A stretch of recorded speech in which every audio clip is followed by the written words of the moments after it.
Gorham. Nick Astis, Justin Gorham with you, getting set for the 2025 NHIAA Girls Basketball Division II State Championship game here at the Lundholm Gymnasium on the campus of the University of New Hampshire. Oyster River against Milford. The Bobcats, under head coach Brian Wall, the number 4 seed. They knocked off the number 1 seed, Laconia, in the semifinals, 39-36 to advance. Milford in the hunt for their first championship in over 40 years, advancing via a semifinal victory over Derryfield, 37-29. Head coach Mike Davidson and the Spartans, Justin, hoping to make history today. Well, we've seen history made a couple times. We have a potential history maker in a Division I boys game coming up tomorrow. It's always fun to watch teams that haven't won before to win for the first time. So there's a little bit more motivation on their side to get a win and a little more pressure as well. Also a rematch in the cards as well. These two teams met back on January the 24th. That was an Oyster River win, 63-58, just one of 3 Milford losses on the season. The Spartans finished at 15-3. Oyster River right behind them at 14-1. Let's turn our attention now to the starting lineups as public address announcer Sherm Chester announcing the 10 starters to this growing crowd.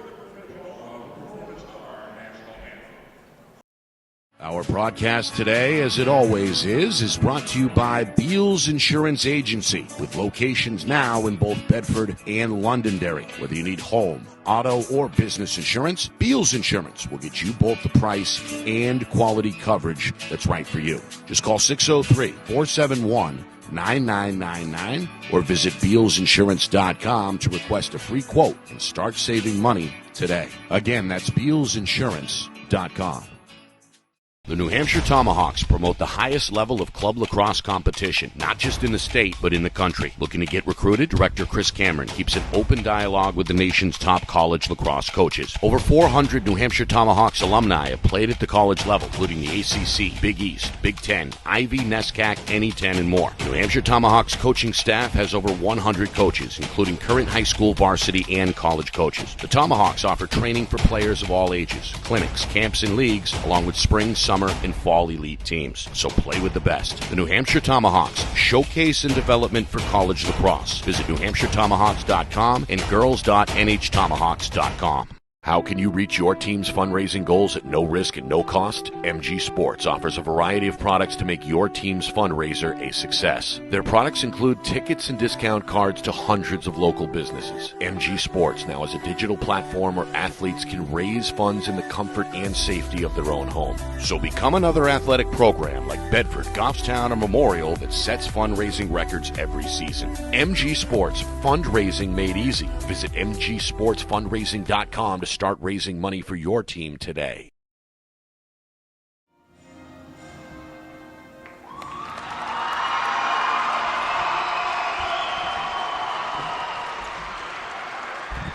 Well, there it is, the national anthem setting the stage here in Durham. First of 2 championship games today. On the ladies' side, we'll see the Division I final at 4 o'clock Eastern.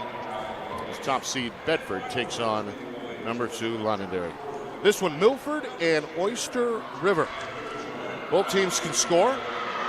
Both teams can also win with the game in the 30s as well. Tempo may be something to watch for today. Yeah, a lot of times, like we've seen before, too, in the championship game, in a first playoff game, you're going to see some nerves. You're going to see some early turnovers, some mistakes being made. But as soon as you see a ball go in the basket, or you get a steal and something magical happens, then the game changes. So it'll be interesting to see how we start today. 3 officials, Dennis Ordway, Bruce Mason, and Chris Matty. Milford wins the tip. Long pass broken up by Oyster River on a good defensive effort by Bobcat senior Caitlin Klein. Got a piece of the basketball. First possession now for Oyster River. Yeah, Milford in a really far out trapping zone. Looks like a 3-2 early. Let's take another look. It's a deep 3. Bang! Vivian O'Quinn, 5'4" senior, one of 4 seniors in this Oyster River squad. Bobcats strike first, 3-0. And her nerves are going to feel a lot better now going forward after making that first shot. And you see Oyster River, they're going to start in a man. A lot of spacing, good help. Look like they're in good help position too as well. There's a standing student section dressed in blue. They're cheering on Oyster River here, chanting defense. Milford with a long possession. Now a dribble drive. Layup's going to drip off the rim.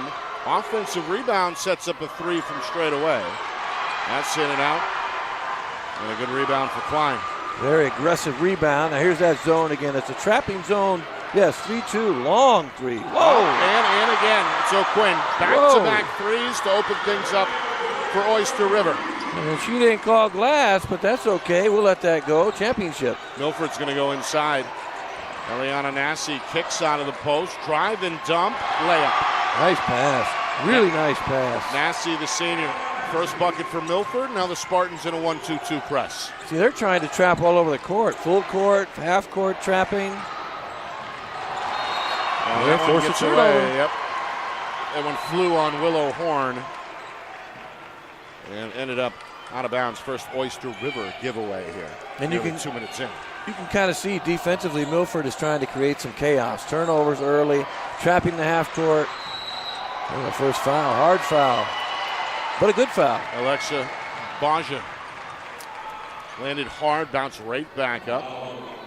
5'6" sophomore heading to the free throw line. Milford under head coach Mike Davidson, a very deep roster, 15 players from top to bottom, as this free throw is good for Baja. 4 seniors, 2 juniors. The biggest class, the sophomore class, with 6. Yeah, if you look at the benches, you can see their bench is so much longer than Oyster River. Baja goes 2 for 2. Milford scored 4 in a row. They're back within 2. At 6-4, here's the press breaker. Oh, might have got away with a little travel, but that's okay. Leaner for O'Quinn won't go. Rebound for Baja. Milford wants to push. Up the floor, Avery Fuller. Her first shot goes in and out. And a rebound controlled off the bounce for Olivia Anderson, the senior for Oyster River. Three-pointer again. This one is good off the glass. Wow. For Willow Another Horn. one. It's the third collective make from deep here for Oyster River as they open up 3 for 3 from three-point land. And their second off the window, baby. I love it. Here's Shea Hansen. Reverse layup attempt won't go. The board is controlled by Willow Horn. Oh. And then careless turnover on the pass outlet. Renhorn runs out of room. Yeah, got a good rebound. Just kind of threw it behind her a little bit on an underhand flick. Nearly 3 minutes gone by. 9-4 Oyster River. Again, this is a rematch from January 24th. That was a game won by Oyster River, 63-58. This one is a long 2, no good. Back iron miss. Now controlled by O'Quinn, who has had the hot hand. It's a good-looking pull-up on the last possession down there by Fuller. Inside Anderson, collision, and a foul on the way against Milford. 9 points. We have not seen a lot of games this year where they've made a lot of three-pointers early. It's weird. That's the trend has seemed to have gone maybe the other way, but today, boom, 3 threes in a row, 9-4. It's awesome. There's another attempt. O'Quinn leaves this one short, and it goes back over to Milford. A heat check 3 there. Yeah, that was pretty deep. That was a deep 3 near pretty much the college 3, I think, where she took that one. At the light blue line, if you guys can see the floor today, the light blue line is where the high school 3 is versus the college 3 for the men and women. Which is meanwhile, the Spartans trying to get some offense here. Just one field goal as we approach the midway point of this opening quarter. Going to get a second try off the offensive rebound as Claire Cody keeps it alive. Up top now for Baja. Yeah, Oyster River doing a really good job helping each other out defensively. There's a drive by Baja, and again the sophomore goes tumbling to the ground. Another foul on the way against the Bobcats. This goes against Willow Horn, her first. Yeah, she's been the most aggressive attacking the basket so far. She's got 2 of the 4 points so far on 2 made free throws. We'll have to deal with the Oyster River fans. They are loud, they are vocal, they are to her left. It has not affected her yet. Now 3 of 3 at the stripe. And some of them are painted blue themselves. Yes, they were here very early. Yes. An hour or so before the game, they were out tailgating in the parking lot, and good to see here. Electric atmosphere to kick off championship weekend here. The boys follow tomorrow with a pair of games. And of course, the girls Division I championship is later this afternoon. Again against the press. This time Milford is going to come away with the basketball. It's a 3-on-3. Tough take here for Hansen, who does draw the foul. It looked like a good block. We'll have to check our replay. That was great defensive help.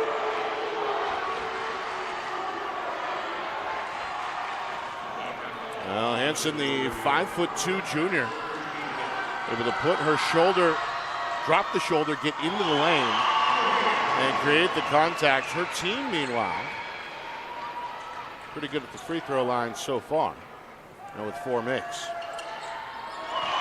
2 for 2 there for Hansen. You know what I've noticed too is the girls basketball, they shoot free throws really well overall. Another steal for Milford off the press. Baja on the layup. Now the 1-2-2 starting to give Oyster River a little bit of trouble producing back-to-back takeaways. Yeah, you can't telegraph your passes. Don't hold the ball up so they know where you're going to throw it. Here's Anderson in the crowd, left it short off the window. Rebound for Cody for Milford, but taken away in the backcourt. Quick 3 for O'Quinn. It's off the side iron, out of bounds, and back to the Spartans. Yeah, O'Quinn's got to move in maybe one big step. And I think those shots are going to have a better chance of going in. Just one step. She's a little deep right now. But, again, she was feeling early. So, like you said, a couple of heat check shots. Just move in a little. It'll be okay. Well, now we're in a zone. All of a sudden we see Oyster River switch to a zone, 2-3 zone. What does Milford have to attack the zone? High post. There it is, in the high post. Jump shot coming from Nasty. That may have been blocked. Ball was tipped. Nasty wanted a foul. Yeah, ball was tipped out of bounds, so it's going to stay here. Yep. Thought maybe there was a foul, too. I agree. It looked like a little slap on the arm from maybe the right side. Our right side, I guess, their left. Meanwhile, Coach Brian Wall going to go to the bench for the first time as Oyster River going to juggle the lineup. Ashley Ferris, a 5'8" freshman, onto the floor for the first time. Meanwhile, it's Nassi going to pull it out, bounce pass, ends up with Hansen, and around the horn it goes. We're inside of 3 minutes, first quarter. Milford with a 1-point lead. They have trailed most of this opening frame. Here's a 3. That one a little too strong. Rebound off the bounce, controlled in the lane for Oyster River by Klein, her second rebound. Try to find Klein, and Nassi got a little bit of body there, tried to slap the ball away. Little bit aggressive on the steal attempt. Oh, more with the "you can't do that." They're probably a very popular chant this season. The "you can't do that" chant. Always is. Meanwhile, number 2 against Nassi is going to force Coach Davidson's hand here. He's going to pull the senior off the floor. She has both team fouls for Milford. Meanwhile, quick jumper for the lefty, won't go. A good look for Klein. Yeah, wide open. Great look. And Milford the other way. Yeah, it looks like she has an injured right hand, if I'm not mistaken, so she went to her left to shoot that. Drive and kick 3. No, the follow is going to draw a whistle. Well, Avery Fuller hanging around on the weak side, the offensive rebound for the 5'10" senior. And then the whistle. Meanwhile, Milford has scored 6 straight. Chance to extend that run here at the line. Yeah, from the free throw line. So they've been aggressive with going up after rebounds. And Collectively, the Spartans 7 of 7. Yes, good percentage. You can't ask for better than that. One more on the way for Fuller. And the lefty sees the rim betrayer there. Klein, another rebound for Oyster River. Bobcats now trying to get out of a rut. Haven't scored in a couple of minutes. Here's a blow-by move, and Anderson is going to draw the foul. Body foul.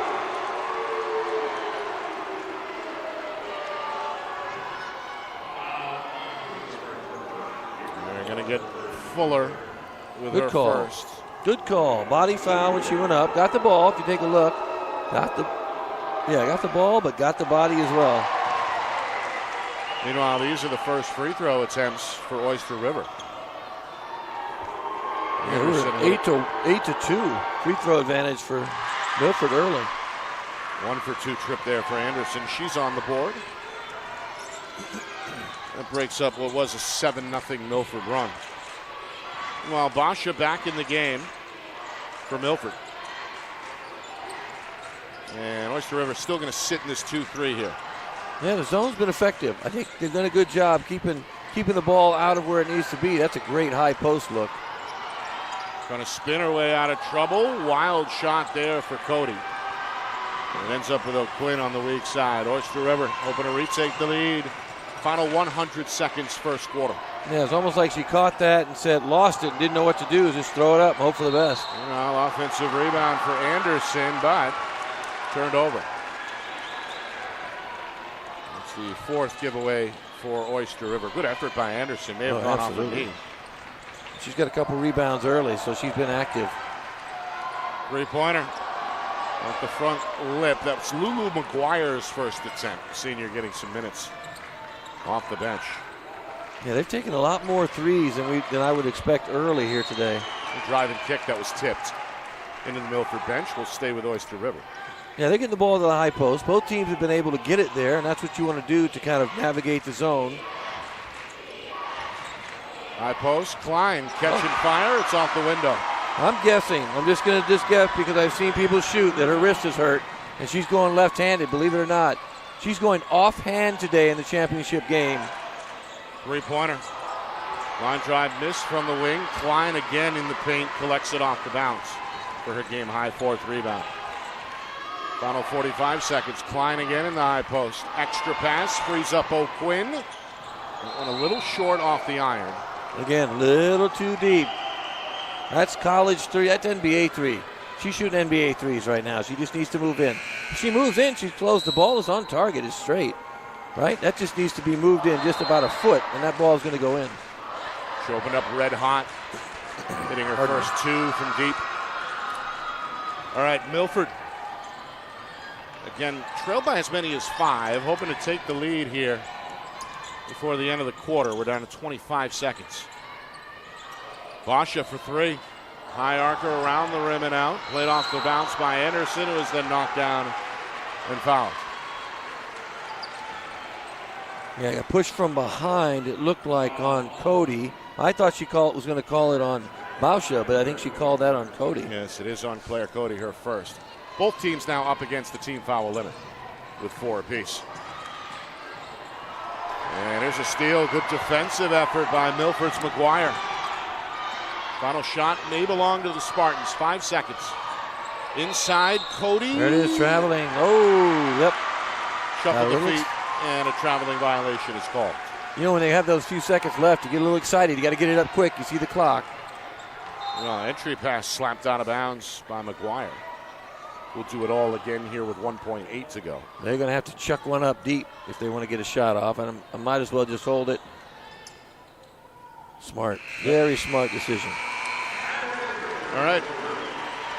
We've come to the end of the first quarter here in Durham. Oyster River, good start. Out in front of Milford by a point, 12-11. 8 minutes in.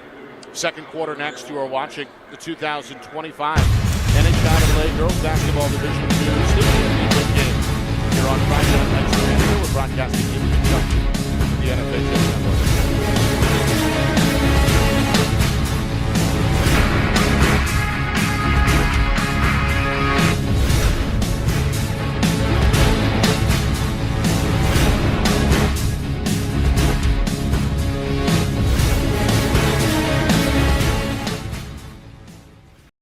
Our broadcast today, as it always is brought to you by Beals Insurance Agency, with locations now in both Bedford and Londonderry. Whether you need home, auto, or business insurance, Beals Insurance will get you both the price and quality coverage that's right for you. Just call 603-471-9999 or visit BealsInsurance.com to request a free quote and start saving money today. Again, that's BealsInsurance.com.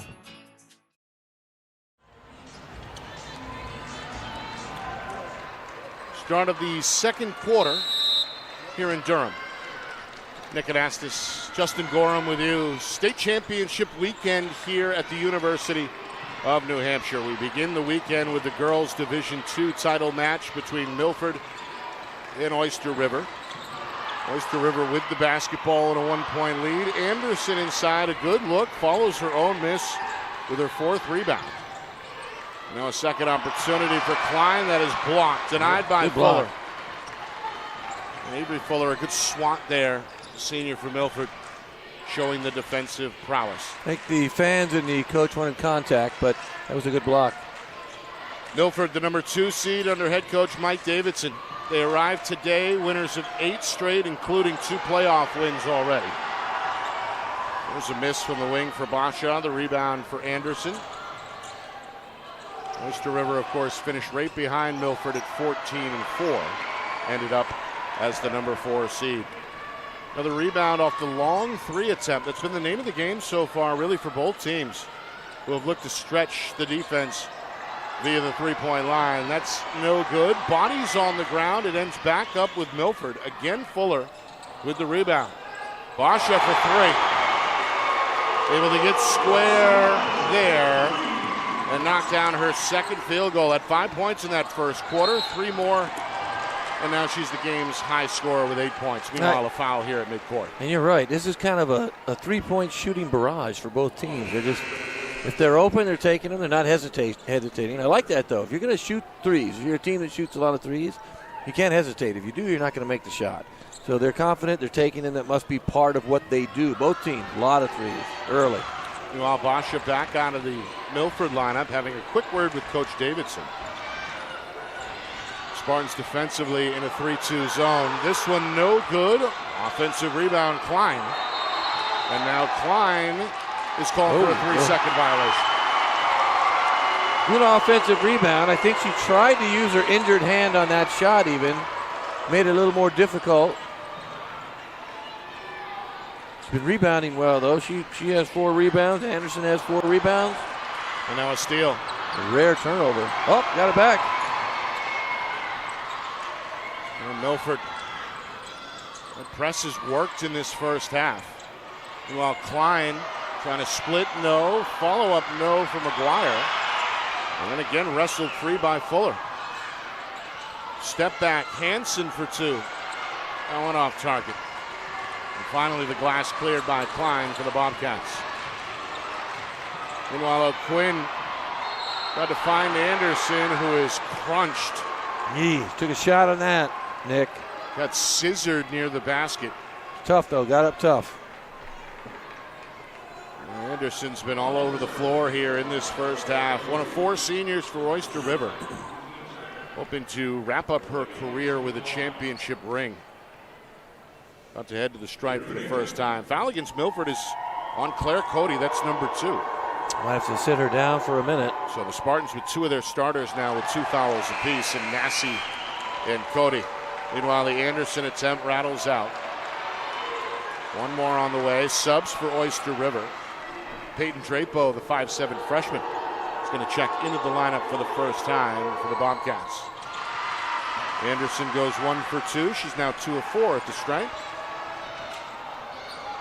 It's now a 1-point Milford lead at 14-13. There's Cody off the ball fake. Couple of dribbles, runs out of room. Might have got some steps. Indeed we did. And a travel is the call. It's a rare Milford turnover. I have them for 3. Right now it's 7-3. Oyster River with 7 turnovers because of, like you said earlier, the pressure. It's been that 1-2-2 full court look. They broke that well, went right to the middle and broke it easily that time. Out of the mid-post, Anderson sets up O'Quinn from straight away, but that one too strong. Guess who on the glass? Anderson another. Meanwhile, O'Quinn sees that one roll off the iron. Offensive rebound for Klein is going to result in 2 shots. Klein is tough inside, really tough. The Bobcats are pounding the glass in this first half. They have. Missed shots. Klein is everywhere. And she's grabbing the ball a lot of times with one hand. It's really impressive. As you mentioned, playing with what looks like an apparent right wrist injury. Yes. A couple times she's caught the ball. I kind of keep an eye. I like to keep an eye on that just to make sure, she's catching the ball with her left hand. Sometimes the right hand's not even there. The ball goes just to that hand. So clearly the right hand is injured. A good-looking left-hand shot. Klein with 3 points in this first half to go the game-high 7 rebounds. We're tied at 14. Two well-matched teams. Just a game apart in the records in terms of the regular season standings. Milford at 15-3. Oyster River at 14-4. Meanwhile, Massey is back in the game. Sees her layup attempt roll off the rim. For Klein controls. Oyster River, a quick shot the other way. It's a high arcing 3 from the wing for Ren Horn, and now a foul on the rebound attempt. I think we have an over the back against Klein. They did. That's the first Oyster River team foul. 3 on the other side in this second quarter against Milford. We're nearing the midway point, tied at 14 here in the state championship. Spartans in the hunt for their first title in over 40 years. The last time they did it, 1979, when they went back-to-back in Division II. Oyster River had success last decade, a couple decades ago, 2009, 2006, 2003, 3-time state champs. Meanwhile, this one is off the rim, and it's allowed to roll out of bounds in the corner. It's ruled Oyster River possession. Yeah, no rebound there, but at least a good box out. We saw a good box out, so the ball did roll. A couple drills you can do, too, where you box out. You probably did them when you were young. I used to coach them. And you let the ball bounce. You got to keep the ball. When no one gets the ball bounces, you've done a good job. Meanwhile, Anderson in a crowd. Couple of dribbles. Bank attempt is going to give Oyster River the lead. Again, Anderson very active early. 5 rebounds. 4 points. Active. Takes a lot. Really good inside defensively as well. Has played every minute so far. She's really long, too, up high in the 2-3 zone, but she finds a way to get inside and rebound from the top. Meanwhile, a foul here on the perimeter. Comes off the dribble from Hansen. A reach in. The dreaded reach, Nick. We try and convince from the sideline over here. Don't reach. Freshman mistake against Peyton Drapo. You got to preach, don't reach. Meanwhile, quick shot off the inbound. No, and then picked up off the bounce by Anderson. Oyster River wants to run. O'Quinn down the lane to the right hand. Scooper won't go off the glass. There's Fuller to clear the deck for Milford. She's been their leading rebounder with 5. Approaching the 3-minute mark, second quarter. Extra pass sets up Fuller for 3. It's a side iron miss. Good rebound for Nassy. To keep it alive for the Spartans. Now Klein into a crowd, no. Nassy's there again, and now we do get a whistle. And a foul coming here against the Bobcat defense. Quite a few fouls, a lot of reaching, a lot of pushing. The girls' game, if you don't watch a lot of the girls or women's game, it's a very physical game. It is. It's different. I think it's really fun to watch because they get after it inside. O'Quinn with her second foul. Meanwhile, the starting point guard will remain on the floor for Coach Wall. Bring it into the front court here. Now a good drop step. A little too strong on the bank attempt for Klein. Again, it's Nassy on the weak side glass for Milford. And she tried to use her right hand that time. Good effort. Backdoor feed, tipped out of bounds.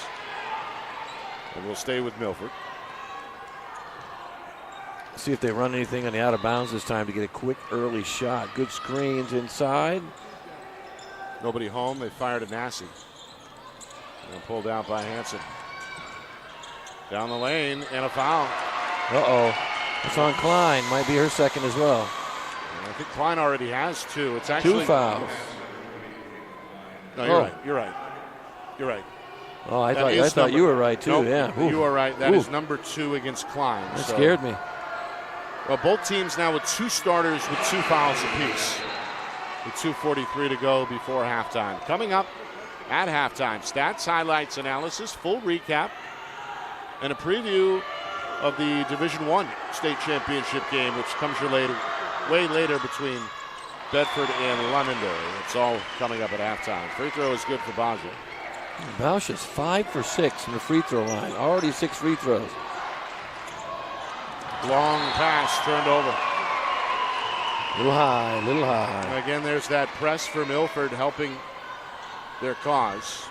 They have forced 8 turnovers in this first half. And when they've done well against the press, they've gotten the ball to the middle, like you're supposed to, and gotten the ball down the floor and got some decent shots, decent looks at the basket. It's those long passes that'll get away from it.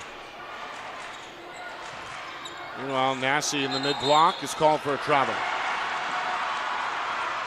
A rare Milford turnover here in the first half. I got 4. Meanwhile, we have a timeout.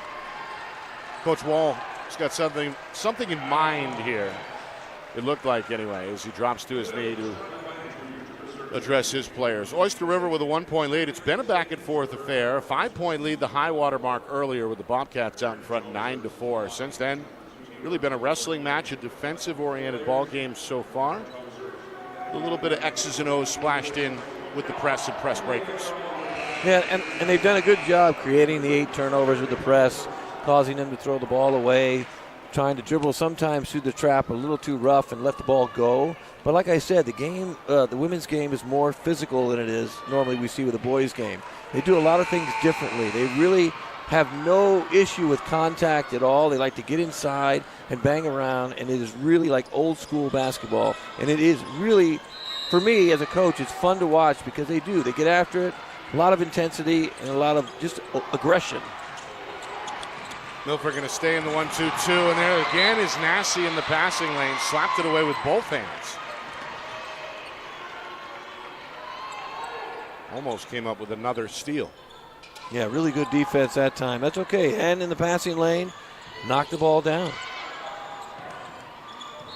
Meanwhile, the Bobcats nursing a 1-point lead. Going to draw a foul here up top. It's a reach in against the Spartans. McGuire.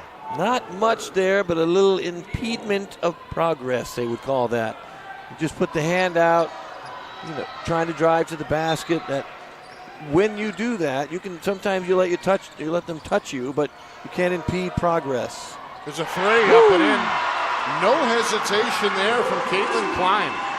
Has played most of this first half inside, steps beyond the 3-point line there. She's the middle on the zone. That's usually the spot where the center is. Your tallest player is usually right in the middle. 3-point attempt. Baja, too strong, weak side glass. Is controlled by Oyster River's Drapo. Bobcats get a chance to take their largest lead here. 90 seconds to go.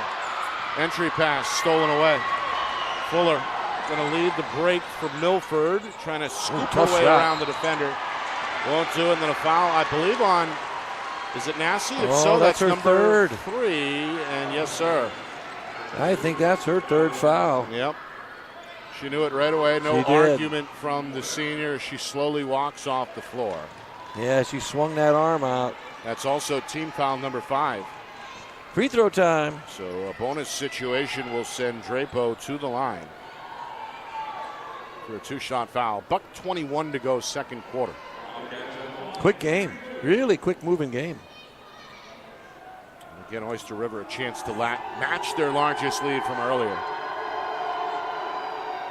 High archer is good. First point for Drapo.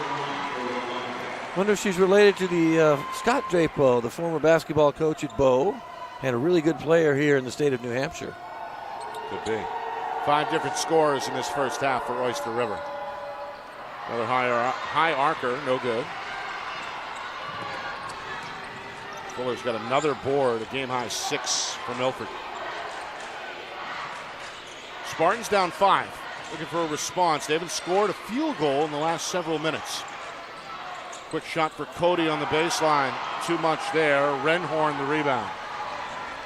One of the 2 Horn sisters. We have Willow and we have Wren, WW. W squared, the Horns.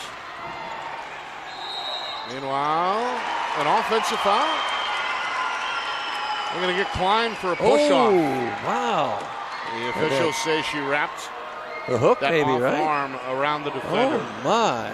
So Klein hit with her third foul. That's problematic. They need Klein in the game. Now you got to dig deeper into your bench. You can see Klein frustrated. Going to come off the floor here as we get an Oyster River sub. Aisling Ferris back on. There's some costly fouls on both sides. Yes. 2 important players with 3 fouls as we not even done with the second quarter yet. Meanwhile, Milford hoping to get a shot to go down here. Basha, Cody, around the horn again. Skip pass, bounce pass. It'll lead to a whistle. Good move on the low block. The sophomore, Alexia Basha, has paced Milford in this first half with 10 points. In fact, is the only player in double figures either way. A chance to add to her total here, but more importantly, a chance to make it a 1-possession difference again. This is her 7th and 8th free throw. That tells you what type of aggressive behavior she's had during this first half, attacking the basket and getting free throws, getting fouls, creating opportunities at the free throw line. Foul on Anderson is her first. And again, both teams are now in the bonus for the final 30 seconds. Not sure what the issue is this time, but well, the officials checking with the scorer's table. Well, they're going to change the foul. It's now on O'Quinn, and that is her third. They just changed it from Anderson to O'Quinn. Coach Wall has an issue. That's not right. That's the wrong foul. Going to knock down the free throw. They need to have a meeting. That's a definite meeting because they took out, if I'm not mistaken, Klein, right? That had 3 fouls. Klein was hit with her third a moment ago. This is O'Quinn's third if it stands. Is this a separate? Yes. Oh, okay. This is a separate. Oh my God! I lost track for a second there. They gave it to Anderson initially, and now changed it to O'Quinn. That got Coach Wall out of his seat, and it draws the fury of the Bobcat faithful. You can hear the boos raining down from the crowd. We'd love to get a replay if we could on that, just to see who it was. Meanwhile, Basha, another successful trip at the line. She's hit now 3 in a row. She's 7 of 8. Yeah, she's been great at the stripe in this first half. Meanwhile, Milford is going to make a quick sub. They take their leading rebounder, Avery Fuller, off the floor. And now here we go. Against the 1-2-2, Oyster River breaks the press, trying to get a layup out of it. It's a little short for Ferris.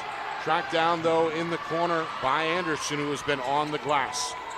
Final 10 seconds. Anderson, dribble drive, little short pull-up. It was a short miss. Offensive rebound for Drapo. And now again, the Bobcats look for another. O'Quinn, that one goes in and out. Milner, the rebound, and that will do it for the first half. A wild back and forth affair. It's a 1-possession difference at the midway point. Oyster River 20, Milford 17. Right now, the biggest issue we're having is fouls. A lot of fouls called in that first half. Especially over the final few minutes. Yes, of a that lot of fouls. I'd love to be able to see a replay, too, just to see if we could help them out, just in case it wasn't O'Quinn. And maybe it was someone else. I think coaches right now, he's going to go out and talk to him. He's still fired up because he's not sure. He's almost certain it wasn't O'Quinn. And coaches usually know who the foul is on. You can see, most of the time, unless you're all of a sudden begging because he's got foul trouble, across the board. Klein, their most important rebounder with 8 rebounds here in the first half, has 3 fouls. So you're going to have to sit these 2 out, you think, in the beginning of the third quarter? That's big decision to be made here at halftime. For both teams, foul trouble really biting hard in the final minutes going into halftime, as we saw not just O'Quinn get hit with her third, but as you mentioned before that, Caitlin Klein, who has been the leading rebounder so far today, was assessed with her third personal. And on the Milford side as well, starting guard Eliana Nassi with 3 fouls. So both coaches perhaps set to do some juggling in the second half. A lot of juggling second half. So the adjustments you have to make, if you are Oyster River, you've got to be able to handle the press a little bit better in the second half. And when they throw the ball to the middle, they broke the press immediately every time. They have 8 turnovers because they tried to do other things instead of doing what you're supposed to do, is which go ball to the middle, and then we try and kick to the corner, or we look for cutters. And they were great when they did that a couple times, but easier said than done against this energetic Milford defense. Hands have been active, jumping the passing lanes. I think Coach Davidson pretty pleased with the defensive effort. I would be. I created that many turnovers. And then as we talked about, the Bobcats, they opened up red hot from three-point land. All in all, 4 makes from behind the arc in that first half, 2 of them by Vivian O'Quinn. Yeah, they shot well early and kind of went cold a little bit after that, but they came out firing. Both teams really came out firing. I think the percentage-wise for both teams kind of went down as the game went on. I think Milford's percentage from three-point land, not so great right now. They only have 1, but they've done other things. They've rebounded well and been able to get free throws. Look, Bauscha has 8 free throws taken? She's 7 for 8? Yeah. And that's all on her, either rebounding and getting fouled or attacking the basket and getting fouled. So they're doing some really good things. They just have to, a few of these shots that they've missed, some of these deep ones, they make them, and then we have an even closer game, I think. All right, we've got some numbers to tally. We'll do that. We'll roll the highlights here going into the break, and when we come back, a full recap. And then second half action about 10 minutes or so from now. A 3-point game at the break. Milford trailing Oyster River 20-17.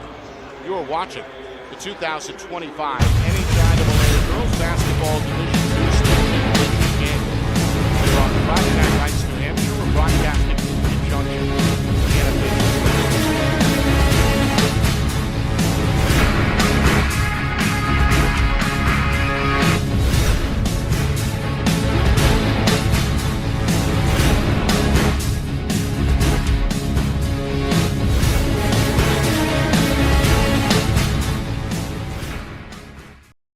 Our broadcast today, as it always is brought to you by Beals Insurance Agency, with locations now in both Bedford and Londonderry. Whether you need home, auto, or business insurance, Beals Insurance will get you both the price and quality coverage that's right for you. Just call 603-471-9999 or visit BealsInsurance.com to request a free quote and start saving money today. Again, that's BealsInsurance.com.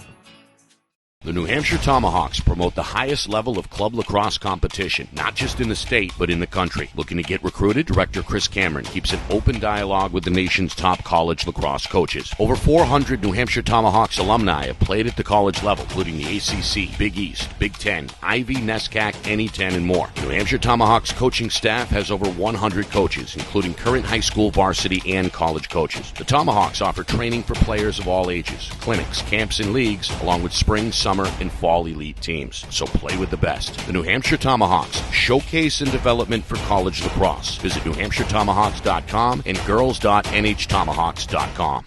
How can you reach your team's fundraising goals at no risk and no cost? MG Sports offers a variety of products to make your team's fundraiser a success. Their products include tickets and discount cards to hundreds of local businesses. MG Sports now has a digital platform where athletes can raise funds in the comfort and safety of their own home. So become another athletic program like Bedford, Goffstown, or Memorial that sets fundraising records every season. MG Sports, fundraising made easy. Visit mgsportsfundraising.com to start raising money for your team today. Well, it's halftime here in Durham. A 3-point game with Milford trailing Oyster River 20-17 here in this 2025 NHIAA Girls Basketball Division II State Championship game. Oyster River came out red hot. Vivian O'Quinn knocked down a couple of threes out of the gate and is tied for team high honors at the break with 6 points. Caitlin Klein, 6 points and a game high 9 rebounds. Those two seniors, though, are going to have to be careful as of right now. 3 personal fouls apiece for the starting point guard and starting center for the Bobcats. Milford was paced by Alexa Baja in that first half. 5? Well, she hit, no, not 5. Sorry, 7 of 8 at the free throw line, 12 points. On fire from the line. Had a 2 and a 3 from the field in that first half. So the load being shouldered by the young sophomore offensively for Coach Davidson in that first half. Well, you have to be concerned about some foul trouble like we talked about at halftime. There's been quite a few fouls called at the end of that second quarter. Very physical game. The press has really caused a lot of turnovers. Both sides, I was off so badly in my turnovers. So it's 9 for Oyster River by that press, and Milford has 7. You're better at math, as we've talked about a million times. The second half should be interesting. What do you do with Klein? Right now, Klein and O'Quinn, what do you do with them? And do you bring Nassie in, maybe, from Milford in the second half and let her play a little bit now, or do you wait? And it looks like they're going to bring Nassie, Klein, and O'Quinn back to start the second half. So 3 players total with 3 fouls each. Bold move. It's been a physical game, so that is a bold move. Both head coaches showing trust in the veteran players. Milford down by 3. They trailed most of that first half by as many as 5 on 2 different occasions. Inside out, quick 3. A good look for Cody, won't go. Nassie, another rebound for Milford, her 5th. Will extend the possession.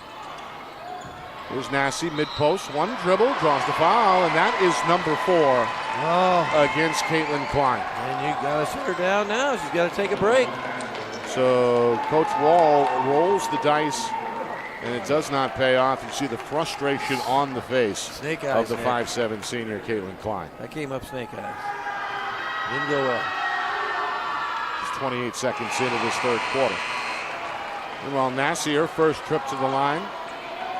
Off target on the first attempt, 1 more coming. Subs, as expected for Oyster River. Klein sits Aisling Ferris. Comes off the bench. Meanwhile, could be a violation here. Nasty knocks it down. Doesn't need another one now. Nope. We saw Willow Horn lose her balance and trip into the lane. Meanwhile, Ferris, tough shot up and in off the high glass. Great deep look. First bucket off the bench for the freshman. And you had to have Nasty put her hands straight up, sort of back away, or otherwise that would have been her 4th foul. Meanwhile, a sweeping move. Baja, count it and the foul. The sophomore fired up after a strong take to the glass. And now an old-fashioned 3-point play opportunity for the game's high scorer, Alexia Basha. Leading everybody now with 14. Stays hot at the line. She is money from the free throw line. She's missed 1. 8 of 9, including now 4 in a row. Milford's back within 1. Spartans defensively in the 1-2-2. Get a foul here. Yep, a little bit aggressive on the press. A little bit. Against Shea Hansen. Went for the steal. Got a lot of body on that one. That's number 2 against the junior.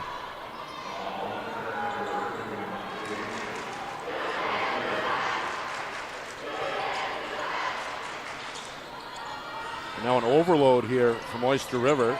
The kick to the weak side. Ferris steps into a 2. No, kept alive. Ferris followed her own miss, left it short. And now Nassie. I thought she had it for Milford. Instead, a jump ball is called as Ferris able to tie her up from behind. 2 big rebounds. Ferris might have got away with the travel when she went to the basket on the far side, but got her own rebound, so he followed her shot. Didn't even worry about that. Don't worry. If you feel your feet off, just ignore it. Meanwhile, a runner at the rim for Willow Horn. No. Nassie's long outlet pass does get through. A pull-up jump shot for Hansen is up and in. Nice shot on Hansen. Well, Milford, after trailing by 5 in the closing minutes before halftime, they're out in front here by a point. A little give and go, and O'Quinn is going to tip the balance to her squad's favors. We seesaw back and forth here. Great pass, good use of the window again. O'Quinn with 8. Her first basket since the opening minutes of the game. Here's a 3. Hansen trying to stay hot. Won't happen. Fuller gets the follow. A rebound. Well, she's been on the window. 7 rebounds, a team high. That was her first field goal. Meanwhile, this one rolls out of bounds. And we'll stay with Oyster River. Yeah, Fuller's taken a couple shots. They haven't gone down, but That was a good play. Nice little scoop reverse shot. There's Baja, guilty of the reach. A little off balance there defensively, came barreling into the ball handler. So Baja, just her first. 2 team fouls each way, just over 2 minutes gone by, third quarter. There's a drive by Anderson, off balance 2 attempt, no. Offensive rebound, Drapo, no. Massey out of a crowd the other way from Milford. Rebound by Drapo. Looked like she got hit on that one. Quick shot, and then another collision. As O'Quinn goes flying, they're going to hit Massey, I believe, with her fourth foul. She didn't think so. She thought it was the other way. That was a clear knockdown foul. So now Milford's leading rebounder in foul trouble with 4. We already saw Klein have to go to the bench for Oyster River after picking up her 4th. Massey's going to stay on the floor at least for now. As Coach Davidson not going to make a sub here with 2.5 gone by. Yeah, I think now, because I think a second ago we thought I heard the announcement said 3, but if you look up on the board, it's 4, and we know it's 4. Good call. Way to get him out. Way to get her out now early, just in time. She's very aggressive. Replaced by McGuire, who's on the ball here defensively. McGuire played well off the bench in that first half. Oh, absolutely. Meanwhile, Oyster River down by 1. Trying to retake the lead. Instead, a jump ball is called. Good defensive effort on the pinch down by Hansen to tie her up. And it's Milford basketball. Yeah, going the other way. Yeah, the young ladies are so aggressive that the ones that have 4 fouls, you have to take out. They're ultra aggressive in this championship game. And you got to make sure you have them for the end when you need them. Basha for 3, left it short. Kept alive for a moment by Cody. Before eventually it's controlled, I believe, by Ferris. Now O'Quinn off the crossover, runs into trouble, and we have a kick. We did. A kickball is called, and that helps out the Bobcats that keep possession. Now, to me, if we look at it again, let's take a look and see what happens here on that play. It's an unintentional kick. She didn't kick it on purpose. Unintentional kicks are supposed to be left alone. I know they're hard to call. I've had to do them myself. They're hard. I'd screw them up half the time. They're hard to call. Well, when would a player intentionally kick the ball? I mean, that's pretty rare. A lot of times when a player will defensively put their foot out to block the ball from getting through on a pass, that's an intentional kick. But if you just run into it, you're running somewhere, that's supposed to be let go by rule. Meanwhile, line drive miss for O'Quinn, hunted down by Hansen. Now Milford trying to push, little scooper off balance, won't happen there for McGuire. Anderson the other way for Oyster River leading the break. Sets up a quick 3 from Ren Horn. There's Drapo, the freshman, on the glass. Rebound. And draws a foul in the process. Well, that's that Basha's second foul. Yep. I think about Basha, yeah. Yep. Meanwhile, Peyton Drapo making a difference off the bench, the freshman. Part of that rotation for Coach Wall. Unofficially 5 rebounds. Yeah, she's done well. Come in, rebounded well. Sharing the basketball, not afraid to get in and mix it up. 3-pointer for Renhorn, no. Ferris to follow, no. And then off the dribble, it goes to Cody. Midway through third quarter, it's been razor thin in terms of margins. Yeah, so close. 1 point, 2 largest lead was 5 for Oyster River in that first half. So you're nursing this 1 point lead, too. You've got to make sure that you get some of these easy baskets, these 2-footers to go in. Hansen can't connect from the baseline. O'Quinn the other way. Floats one for Ferris. That shot is blocked, and then a late whistle. That might have been a 3, Nick. She might have been behind that 3-point line. Yeah. Held up 2, but take another look. That's a 3, Nick. That's a 3-point free throw. Yeah, absolutely. It's also personal foul number 3 against Milford's Claire Cody. And the 5th Milford team foul as well, so bonus for the final 3:34. Meanwhile, Ferris, her first trip to the free throw line, misses the first.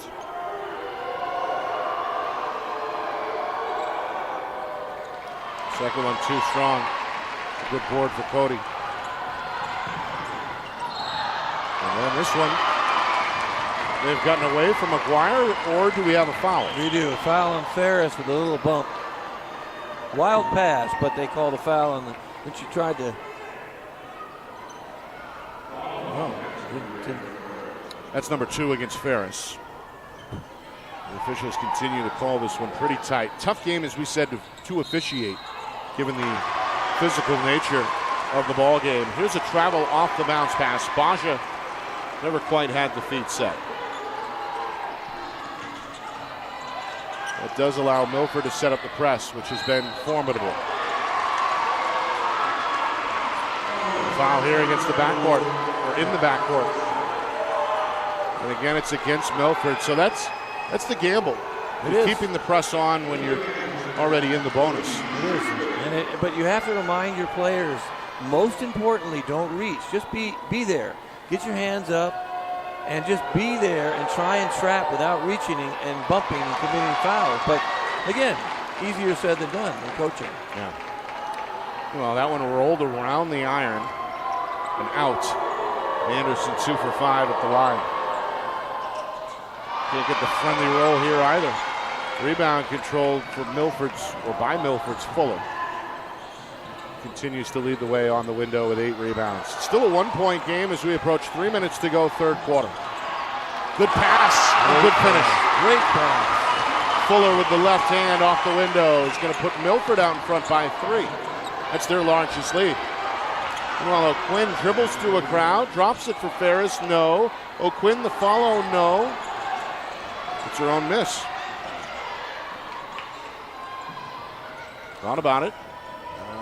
Drives down the lane, right hand, off the rim twice before the rebound collected by Fuller. Up the floor, Milford trying to push, instead a steal off the bounce pass. Good takeaway by Ren Horn. Sometimes he should have shot that, been more aggressive, just take that layup, go for it. At this point, the referee's going to call a foul. If you get bumped going to the basket, they've been calling those, so you might as well go for it. Drapo out of the high post, intercepted. Hanson with the steal. Up the floor, a layup for Baja. And Coach Wall has seen enough. Timeout, Oyster River. Milford has flipped the script. They trailed by 5 late in the second quarter. Here late in the third, they're up 5, 29-24. They've been led by sophomore Alexia Baja, who had 12 points in that first half, has added 5 more here in the third quarter. Yeah, that's what you said, 12-4 run right now from the second quarter. It's 2017, 12-4. Mathematics again, not my strong suit. I think that's 12-4. And their turnovers, missed shots, missed free throws. So Oyster River just has to negotiate the press better. Negotiate the press, and some of these shots that they're taking a little wild.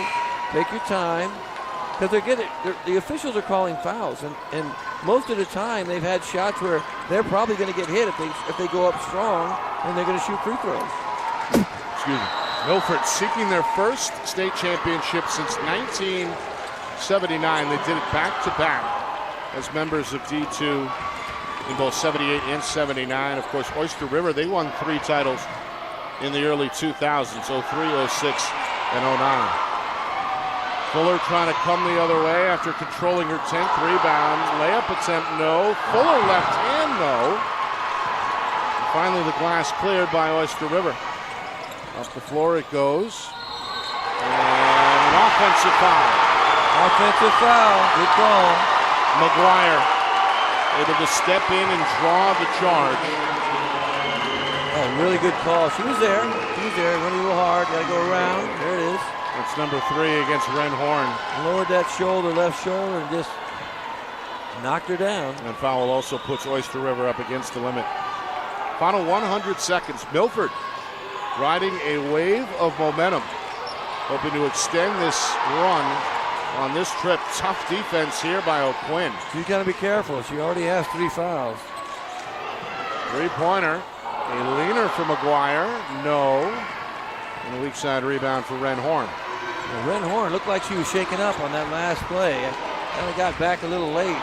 Might want to be taking maybe a timeout just to take a look at it. O'Quinn shot is blocked. She follows her own miss. That should bring us down to the final minute, third quarter. Oyster River looking for offense. They're going to draw a foul here on the side of the lane. It's against Milford's Fuller. And that should result in free throws. That's the third personal against Fuller, who has been Milford's leading rebounder today. And you can hear the Spartan fans behind us not happy. Yeah, I think I've heard a lot. They're very concerned about the number of fouls being called, and I got to be honest, most of them have been fouls. It's just been a very aggressive game. They're calling them. They're not. Well, Drapeau, 1 for 2, follows her own miss. Her 7th rebound off the bench. Quick shot for Ferris, won't happen. Good box out for Fuller. Milford again wants to push. Bonja, left-hand finish. Milford in transition, extending their lead to 31-25. Quick three. It's no good for Renhorn. Short. Fuller, another rebound. Fuller is 13. tearing it up. While McGuire pull it out with the dribble. We're down to 30 seconds, third quarter. Last shot, maybe. Milford decides to take the last shot.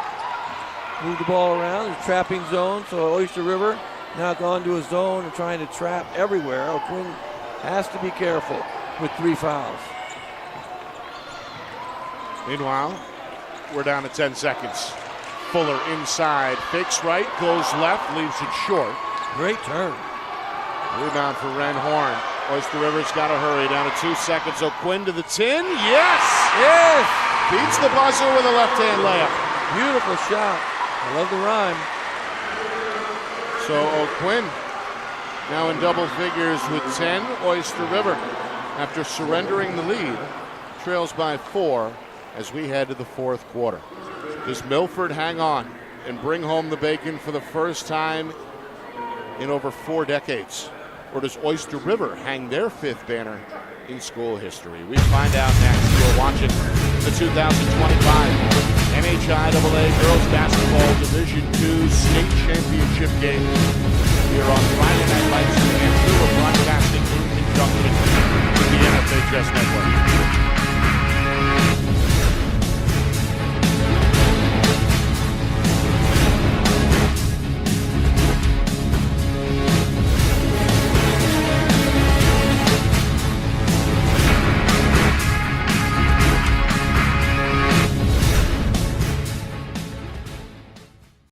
Our broadcast today, as it always is brought to you by Beals Insurance Agency, with locations now in both Bedford and Londonderry. Whether you need home, auto, or business insurance, Beals Insurance will get you both the price and quality coverage that's right for you. Just call 603-471-9999 or visit BealsInsurance.com to request a free quote and start saving money today. Again, that's BealsInsurance.com. Start of the fourth quarter here in Durham. Final 8 minutes of regulation. And Oyster River begins the quarter with a turnover. The Milford Spartans under head coach Mike Davidson, the number 2 seed entering the tournament. They came into this afternoon winners of 8 straight. They trailed most of that first half, and by as many as 5, but they turned things around in that third quarter, doubling up Oyster River in the frame 14-7, and now are in the driver's seat, up 4 in this opening minute fourth quarter, trying to capture their first state championship since 1979.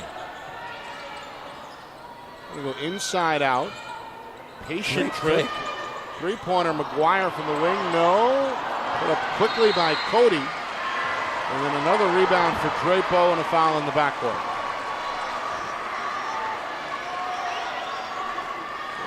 So we see there the rebound secured by the freshman and then draws the reach in.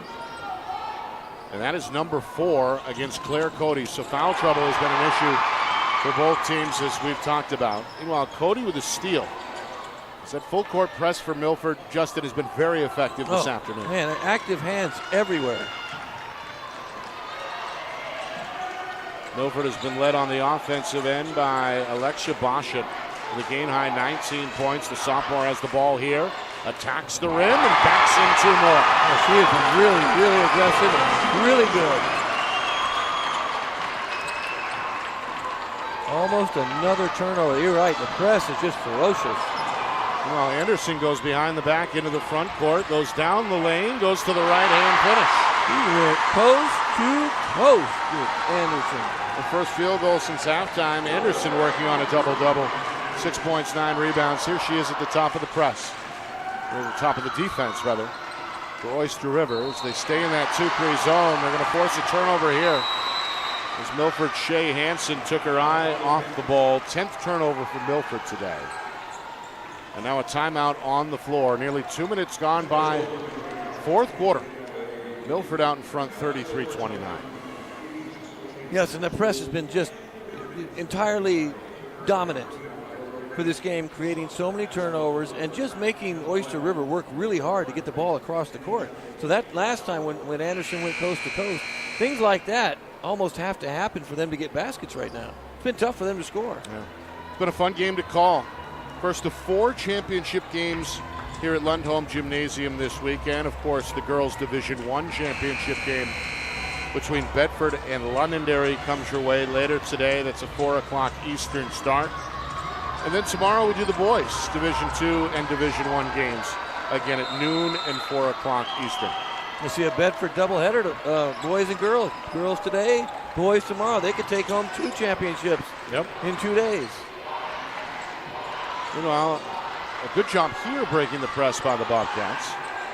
Now trying to find some offense. Here's Ren Horn, dribbles into a crowd and lost the basketball. Taken away by Cody. One extra dribble causes that turnover. Basha for Fuller. Splits 2 defenders and scores off the glass. He's been really good in the second half offensively, getting baskets around the hoop, being aggressive. 6 of Fuller's 7 points have come since halftime. Meanwhile, a foul is called against McGuire in the backcourt. I think that's her 3rd foul as well. A lot of fouls. So we have 2 players right now on the floor with them with 3 and 1 with 4. So a lot of fouls. Of course, Milford's Massey is still on the bench with 4. And Oyster River's Klein has 4. Up top, Ferris ready to fire. Good look at the 3. Offensive rebound, Drapo's been a machine on the window. Now with 9 rebounds. Skip pass, 3-pointer. Ren Horn up and in, out of the corner. I've been waiting for one of those to go in. She's taken about 4 or 5. Got one to fall. High, arcing. 3s as well. Tough to make those when they go up so high. Oh, no. Oh, no. John O'Quinn, that's number 4. Tough one. Or is that 5? Got to be smart. Don't reach now. Got to keep her in the game. That's her 3rd. Okay, so they gave her the 3rd at the end of the first half when they changed the call. They may have changed that again at halftime because that is officially only number 3 against O'Quinn, so perhaps a break for the Bobcats. Huge break, and that's probably why she's been a little bit more aggressive, I think, defensively, and I've kind of been, pulling back going, oh no, and then now it's only her 3rd, so that's not too bad. Well, that one nearly turned over off the knee of Cody. Extended trip here from Milford. Meanwhile, Massey is back on the floor. Yeah, I was just going to say, I just saw her in the Spartans. corner, back in. Number 2 in white. The officials say, hold on. Timeout. Yep, Milford wants to talk it over as Coach Davidson. We're going to see Klein, I believe, now coming. Yep, Klein's going to check back in now. With 4:29 left, you got to get her back in when you're down 3. And their best rebounder, best scorer inside, you got to have her in the game.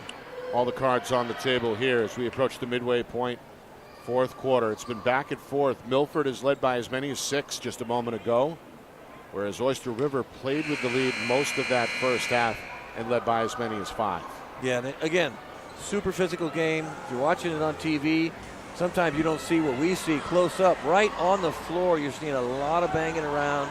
I mean, these girls have played each other before, right? So they know some tendencies of what other players like to do. So it's going to be physical, it's going to be rough, and it's a championship game. So they're giving everything they got. You can see it. They're leaving everything on the floor today. Everything. Well, the entry pass denied. Good defensive effort by Anderson to slap away the bounce pass. And Bauscher did a really good job kind of sealing her off a little bit from getting that ball when it went out of bounds. So smart play by Bauscher. Meanwhile, wide open is Hansen, who knocks down the three. Woo! That's a heck of a shot. Shea Hansen, 7 points for the junior, was wide open there. Meanwhile, a quick look and a miss for Klein. Board cleared by Cody. Milford the other way. Up the floor, Baja, a runner. That won't go. Klein the rebound, her 9th. Bringing herself into the front court for Oyster River. And see, immediately Klein comes in, gets a rebound. She's going to make stuff happen right there at the high post. She usually flashes. Got to keep her off the block. Got to watch that off arm holding inside so she can get that 5th foul. Bobcats looking for offense. Three-pointer from deep, won't go. Loose ball, tracked down by Klein. Second try for Oyster River. They're down 6. Three-pointer, O'Quinn will cut that in half. First three-pointer since the first quarter. O'Quinn from straight away, able to knock it down. It's her 3rd from deep. She's got a team-high 13 points. But more importantly, it's a one-possession game again at 38-35. Meanwhile, an offensive foul. Yep, got that arm out. Hansen, you're right, extended that left arm. No argument from the junior. Even if you don't really push too hard, she did just stick it out there. And smart play by O'Quinn to fall down as we get a full timeout this time on the floor. Not one of the 30s. Nick, we got a full this time. So it'll be Oyster River ball, down 3, a chance to tie the game with just over 3 minutes remaining in this one. Reminder, after the game, full recap, stats, highlights, analysis, plus live exclusive courtside interviews. And I say interviews plural. We're hoping to get at least the head coach and perhaps a player as well. So you don't want to miss that. One of our really favorite moments of this weekend. Yeah, it's fun to is talk getting to a chance to check in with the folks in the winner's circle after the game. Especially the players. When they bring a player down, a lot of times it's been fun this year. Exeter gave us a couple players to talk to, and a couple other schools we got to talk to players, and they I tell you what, they love it. In fact, the other day I meant to tell you we left the Exeter loss, and Exeter played a tough game against Bedford, but you know they were beaten. And I'm walking out, and you know my guy, Huxley Brown, runs up to me and gives me a fist bump and says, and I go, my man, Huxley, and he got all excited. You guys are great. We loved you at every game. So that was fun to hear because I love his name. So it just made me happy when I left. Yeah, so we'll try to get as many different voices on the post-game broadcast as we can. There's so many more people, too, now that want to talk to everybody, so it's tough. Yeah, big media presence here again this season. Meanwhile, against the press, a layup for Anderson. And then out of a crowd, it's Baja who's got the ball for Milford. Pretty good look there. Sure, it was drawn up in the huddle, but no dice for Oyster River. They trail by 3. Milford looking to pad the lead here and make it a 2-possession game. Got a foul on the perimeter against Drapo. Too many fouls. Got to move the feet. Move the feet, get in front, cut them off. Don't put your hands out there. Again, arms distance away until they pick up the ball, and then get up on them. 3rd foul against the freshman, but just the 2nd team foul against Oyster River. And another reach in here is called against Anderson. Hand on the hip, maybe? Frustrating. It's frustrating as a coach to watch sometimes when, you know, so many fouls. And if you're a young player, right, we talk about playing defense. Defense is, again, arms distance away. And when they pick the ball up on offense, you are all over them, ball, so that they can't make a pass, an easy pass, but you don't reach and you don't foul. You don't give up your victory there, making them pick the ball up. Well, good defensive effort by O'Quinn. And up underneath that one to tip it away from the intended target, Hansen. It will stay with Milford. See if we get an out of bounds. Good screen. There's a good screen for a layup. Massey closed out well by Drapo. Collects the miss off the side of the rim. Good play. I love the screen. Got an open look. When you're playing man in the out of bounds, we've talked about this. That's what happens. There's a three for Ren Horn. It's short. And it's up for grabs on the weak side and will stay with Oyster River. Both Basha and Anderson on the floor there. I have no idea who last touched that. That was a battle with Basha. Basha and Anderson again? Anderson's been all over the place, rebounding wise. All over. A lot of players sacrificing the body here in the state championship. Oh, yeah, there's been a lot of people on the floor. Players have been on the floor left and right throughout the game here. Tough spot to inbound here at the bottom of the sideline in that corner. Oyster River does get it out okay. Three-pointer for Klein is off target, and another collision will draw the whistle. Oh, that's it for Klein. That's it. That's number 5 on Caitlin Klein, the senior. Has fouled out of her final game. 6 points, 10 rebounds, was plagued by foul trouble. Yep. Beast on the glass, though. Beast on the glass with an injured right wrist with no fear. No fear at all. So Oyster River going to have to do it shorthanded. Man press full court right now, Oyster River. We have not seen this. Meanwhile, it's Fuller. Pretty good with both hands here as she comes into the front court with the dribble. Milford looking for breathing room. 2 minutes to go in the state championship. Are they going to look to hold the ball? I don't know. Can't tell. Dribble handoffs are tough to do without turning the ball over. Now a drive from McGuire results in a baseline 2 attempt, no, and then a foul as Fuller again on the glass. Able to keep it alive for Milford. The foul goes against Ferris, her third. I got 14 rebounds, 14 caroms for Fuller in this game. She has been an absolute beast on the glass. The game's leading rebounder. The lefty. Not been to the line much. Misses there, is now 1 for 3. Every free throw right now in this tight game is huge. Every single one.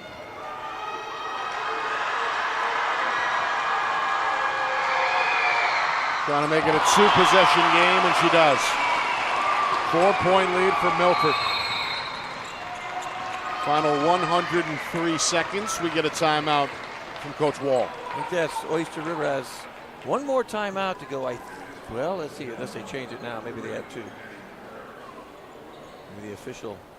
1 timeout left for Oyster River. 3 for Milford. And this is the time in the end of the game, too, when you need to use them efficiently. So if you get close and you need a timeout, maybe to set up your press. Pardon me. All kinds of reasons you need those timeouts in the end. So it's good that Milford has 3 with a 4-point lead. Bad things happen, save yourself with a timeout. Right. Milford, they trailed at halftime 20-17. The big turnaround came in that third quarter when they doubled up Oyster River 14-7. They've played with the lead ever since. They led by as many as 6 earlier in this fourth quarter. Again, trying to get across the finish line for the first time since they won the state championship back in 1979. So a chance to make some history. That's motivation. Like yes. That's enormous motivation to bring that home to your fellow students and your school and your district and everybody. It's a wonderful achievement after a long season. Not over yet, though. Oyster River with the basketball down 4. We're now inside of 100 seconds remaining.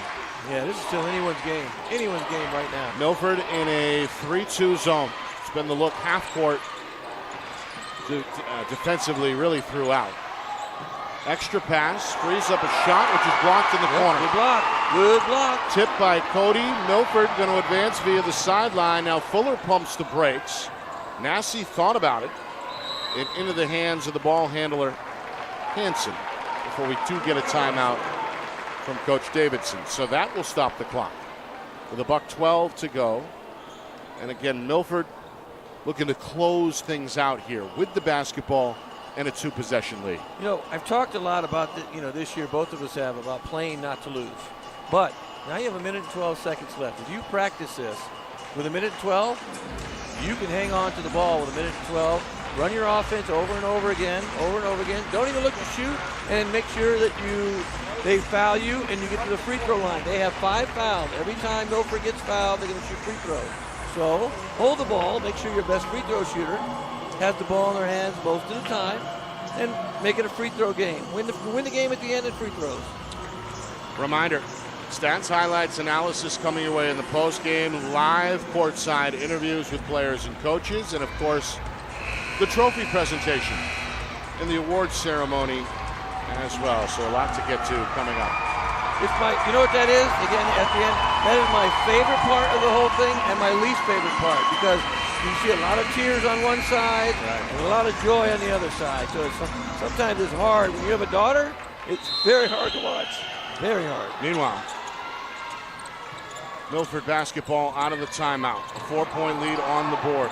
Alexia Baja with the ball, throws it away. Taken away by Ferris on the interception. And then Baja atones by knocking it loose. And he got it back. I believe a jump ball is the call as O'Quinn and Baja tied up. Possession arrow favoring Milford. Oyster River needs to make sure they have somebody deep. Now Baja, the inbounder. Gets it into Nassi. Trying to avoid the double team with the dribble. Into the front court it goes. Fuller with the handoff. Now back to Nassi. We're inside of 50 seconds. And if you're Milford, the goal should be to keep the ball out of the corner. Low block, Fuller put it on the deck and turned it over. Taken away by O'Quinn. Oyster River has to hurry, down to 35 seconds. Here's Ren Horn. Up top, O'Quinn. Trying to find an open shooter. Instead, Anderson puts it on the deck and draws a blocking foul against Fuller. Good move. I think Fuller tried to get that charge, but she was still moving, I think, defensively when she came up. A little bit late on the business decision. That's number 4 against Fuller. Game's high rebounder.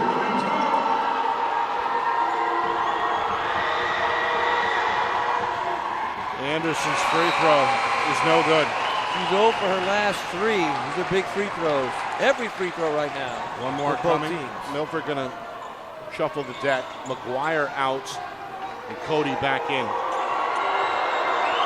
One more for the right-handed senior. Knocks it down. 1 possession game. Into Baja. And a quick timeout. Yep, quick timeout by Milford here with just inside of 25 seconds. Well, last time down to Milford, I think they're trying to hang on to the ball. You can tell they're trying to move it around and not try and score, but they made a mistake, threw the ball inside, and Fuller tried to make a move, but she got doubled, lose the ball. So you want to get it, kick it out, or make them foul you. And again, make free throws at the end. I think that free throw-wise, Milford is shot better than Oyster River overall. If you look at percentages, if we're looking at just the shoot in terms of percentages, but you got to be strong with the ball. Don't turn it over here at the end, because again, you said 1 point or 1 possession game now with the 3-point shot. And Oyster River defensively, what do? Try to double in the backcourt, then get the foul, or do you foul right away? Well, with 24.9, they've missed a few free throws coming down, so you might want to try and foul early. Give yourself more time to come down and score, get a chance to score. So ball comes in, go for the steal and foul. Both student sections threatening to bum rush the court. They're right along the sideline now. Good foul, good quick foul. Oh, that's on O'Quinn. Yep, that's number 4. 4 foul, yeah, 4 foul. He's the starting point guard in the Bobcats' leading scorer. I'm not sure she was even trying to foul that time. I think one of her teammates was. I don't know if she was. Either way, about 1.5 seconds comes off the clock. We're down to 23.3. I like that, though. You're behind. Make them make free throws to beat you. So Fuller, the lefty, to the free throw line, misses the first. And again, these are important. 2 of 5 at the line. And again, she's been the game's leading rebounder with 14. Free throw, no good. Offensive rebound, Nassie, and then a quick foul in the corner against O'Quinn is going to end her day. Or did I speak 22. too soon? I did. It was against Anderson, not O'Quinn. Both I players agreed with you. I thought that was on were in the area. O'Quinn as well. So it's against Anderson. That's just her second. And again, bonus time here. So, 2 free throws. Nassie's first is perfect. And it's a 2-possession game again. Huge free throw. Eliana Nassie, the senior, one of 4 seniors for Milford playing in her final game, tells her teammates to vacate the lane.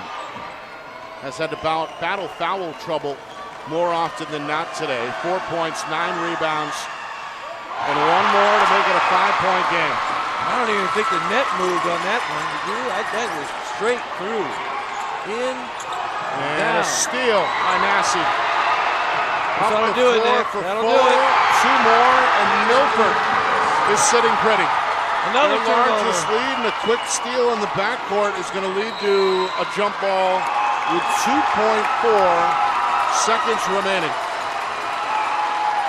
There it is. Oyster River will have the ball going down, but just not enough time to score enough points, so that's it, folks. It's the largest lead for either team today at 43-36. 2.4 seconds remaining. Meanwhile, the Milford students are ready to rush the floor, but they'll be contained at least for now as the players celebrate themselves on the court for the first time since 1979. Wow. The Milford Spartans under head coach Mike Davidson are the 2025 NHIAA Girls Basketball Division II state champions. They do it on Championship Saturday over Oyster River by a final score of 43-36. That is huge for Milford, the town, the district, it's the student population. And you can see there wanted to be, there was an attempted floor rush. I'm glad they held that off. I don't want to see any girls get hurt. But it's just wonderful to see them win a game when they haven't won in so long. But what a hard-fought battle. We're not going to see another game that's so physical like that. I don't think, as we move forward, we have 3 more games to do this weekend. We're not going to see a game that physical. That was incredibly physical. Yeah. Hard played thing. So kudos to both teams. They played hard. And they deserve to be here in the championship game. 2 beats 4. And that's okay. Good effort by both teams. For Oyster River, it marks the end of a successful campaign under head coach Brian Wall. They went 14-4 during the regular season. The highlight may have been last round in the semifinals when they knocked off top seed Laconia by a final of 39-36 this afternoon. Things started in the right direction as they had an early lead of 9-4 and then also an edge 5-point lead late in that second quarter as well. But to Milford's credit, the Spartans turned things around in that third quarter and never quite look back as they win their largest margin of the day, 43-36 in the end. The press was just a little bit too much. It just caused too many turnovers. I mean, they ended up, I think, you might have it better than I do. I have 18 turnovers for Oyster River. And again, it's nearly impossible to win a game when you have 18 turnovers. And they still managed to keep the game that close. It was just a game of a lot of fouls, a lot of turnovers. But big free throws in the end for Milford when they needed them to win the game. Yeah. The high scorer is sophomore Alexia Basha at 12 points at halftime. Finishes with a game-high 21. And, of course, outstanding at the free throw line, 8 of 9 from 15 feet. And then Avery Fuller ends up with a double-double. I had her for 10 points and 14 rebounds. Shea Hansen contributed 7 points. Yep, I too. For the junior. And Eliana Nassie in the final game of her career. Finished strong despite limited minutes tonight, battling foul trouble. 9 points. I'm sorry, 9 rebounds. Yes, to go with 5 points in the end. Meanwhile, on the floor, there it is. It's what everybody's chasing, the state championship trophy. It's held up high over head coach Mike Davidson's head. And as you mentioned, Justin, emotions of both joy and despair. Yeah, it's tough to watch sometimes. But you know what? You got to the championship game. It's a really long season. And when you get to the bitter end like this and you play that hard and you lose, I get it. You feel like really bad. But you know what? They played hard, so they didn't give up, never quit, and it was just a battle. Like whoever came out on top had to just survive that onslaught of fouls and aggressive basketball to win the game. It just happened to be Milford made more free throws. I mean, they were 15 for 21 from the free throw line, and that's really, really good in terms of high school basketball free throw making. At any level. Yeah, it's like 15 great. to 21. So. A job well done for Milford. As we mentioned, it had been a while. Their first championship since 1979. They went back-to-back in the late 70s, 78 and 79. And then I don't believe, Justin, made it back to the state championship game until today. They do it as a 2 seed, and they do it with a big second half. So, again, congratulations to the Spartans. A job well done by not just Coach Davidson, but that entire program, obviously doing something right in Milford. Oh, absolutely. And you could tell the girls were just, they played well together. I think both teams really did. I think both teams they knew each other well. You could tell most of these players have played together for a long time, so they kind of come up together. They're on the same team. They're on the same youth team, same travel team. They know each other well, so right. They know the tendencies. They know where to get the ball to, usually to their teammates, and they did that. But defensively, that's where they won today. They won from the defensive front and at the free throw line. That's where they won the game. Well, there's the photo op for the state champions in Division II, the Milford Spartans, led by head coach Mike Davidson, who we're hoping to get a word with here momentarily. Right now the players and the coaching staff basking in the moment. Yeah, that's fun to watch. Posing with the medals and the trophy. Let's see if we can get our hard-working John Barron, the hardest working man, to track down Coach Davidson, excuse me. Yeah, we're going to bring a player. Let's see who he brings with us today. All right, here comes Coach Davidson. He's got the medal in hand. And if we can just get him suited up here with the headset, we'll be ready to go. Again, the final 43-36, the high water mark coming in the final seconds. Coach, thank you for joining us. Congratulations on the victory. Thank you very much. Absolutely. Yes, congratulations. Great win. And thank you for taking the time to speak with us.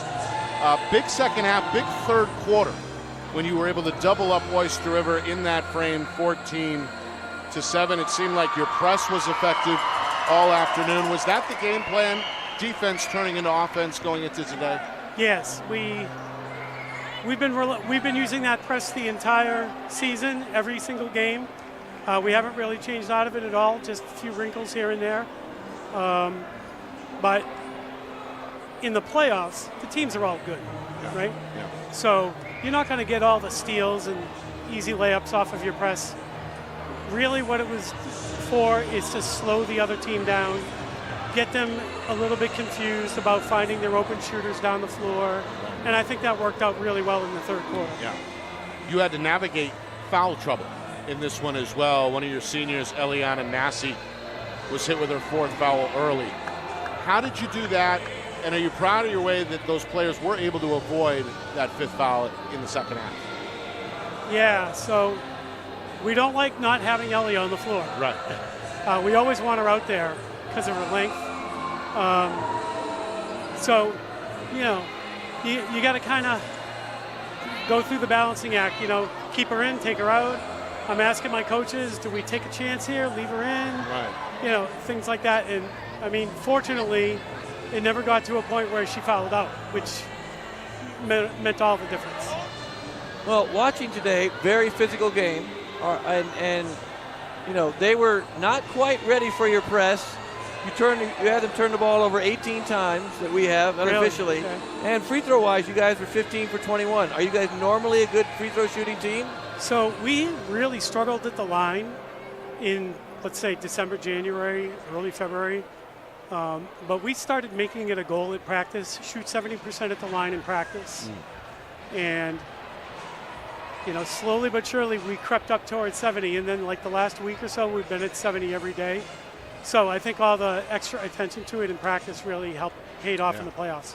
Do you typically shoot a lot of three-point shots as well, or are you more of an inside team? Because both teams seem to take a lot of threes early and then kind of calm that down a little bit toward the end. Well, to be perfectly honest with you, they were taking more threes than we would have liked. But we have made like 110 threes this year, so it's not like we're not a three-point shooting team. That's quite a few. But, yeah, I mean, we didn't want them taking so many. Sometimes they fall, sometimes they don't. And when we realized it was, 1 for 10 in the first quarter, I think, something in that neighborhood. You're okay with that? I was like, no, I wasn't okay with that. We're okay with that. Start taking it to the basket. Did you see Lexi, for example, number 4? She started taking it to the hoop. She got fouled every time she went to the hoop. That was going to be my next question, Coach. She was the high scorer today, only a sophomore. 21 points. What can you say about her and her future? Did she have 21 points? 21. Yeah. Jeez. So we're really happy to have Lexi. I don't know if you know the whole backstory. She transferred to Milford last August from Wilton. She had scored almost 300 points playing for Wilton in Division III. And she knew some of the Milford kids, some of my seniors, and she just made a decision, both academics and athletics, to come to Milford, and boy, did that pay big dividends. That's a really good decision. Yeah, especially during that time of the year where we're still waiting for Lulu McGuire, number 10, to come back from an ACL injury. She didn't come back until January 24th. In fact, the first time we played Oyster River was Lulu's first game back. Wow. Saw the brace. Yeah, I saw that. So Lexi was a welcome addition. I'd say. Coach, how do you celebrate tonight? Well, what we're hoping is that the Milford Fire Department and police will escort us back to the gym nice. for our final goodbye. I'm sure there'll be a lot of screaming and yelling on the bus. That's awesome. Yeah. Absolutely awesome. Yeah. Coach, enjoy it. All right, absolutely. thank you for coming on as well. Congratulations. No problem. Thank you. And we're hoping to speak next with senior Avery Fuller. Yeah, I asked her to come over here. I don't know where She's she busy is. taking pictures over there with her. She's friends involved in and a family, I photo think. op. It looks like she's on her way over now. So thanks again, Coach. And we're going to check in here with Avery. Avery, congratulations. Thanks for coming on. Thank you. Great job. Great job. Great job. All around. We'll start with the 10 points and 14 rebounds, your stat line here. Wow, I didn't even. There you go. Is that par for the course, or is that one of your better games? It's pretty average for me. I've been trying to help out my team with rebounds, especially against because I have pretty good height for my team. I'm one of the tallest, so having a lot of rebounds is really just my goal, and I just try to get everyone else open for points. So points are really my thing. What can you say about the emotions that you're experiencing right now? One of 4 seniors who bring home a championship for the first time in over 45 years. Yeah, it's surreal to think that we even made it to the championship. Freshman year, I probably wouldn't have even thought this was possible considering what we were going into for this program, but I'm just really happy for us because we built it from the ground up. So. Yeah. You had some really big plays at the end. Mm-hmm. When you guys called your last time out, did your coach want you guys to kind of hang on to the ball and just make free throws at the end? Yeah, we were just looking. We knew they were going to foul us. They were going to come out hard. They wanted to get the ball, get that quick 3 probably. So we really just need to work the ball around and hopefully get fouled and make our free throws. Well, you were very active on the glass. That was impressive to watch, so good job with that. Thank you. 14 rebounds is really great for a championship game. Thank you. What's in your future? I'm going to Plymouth State for basketball. Oh, So good for you. Your career will continue. Yes. Awesome. Congratulations there. Great program. Yeah. Up north. Mm-hmm. You're excited about that. Yeah.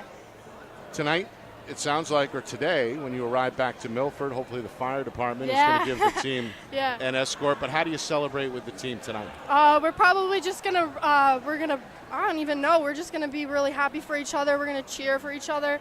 We've always been with each other all the time. We always have pasta parties. We're always in a group together. So I think we're just going to all be in a group and just celebrate.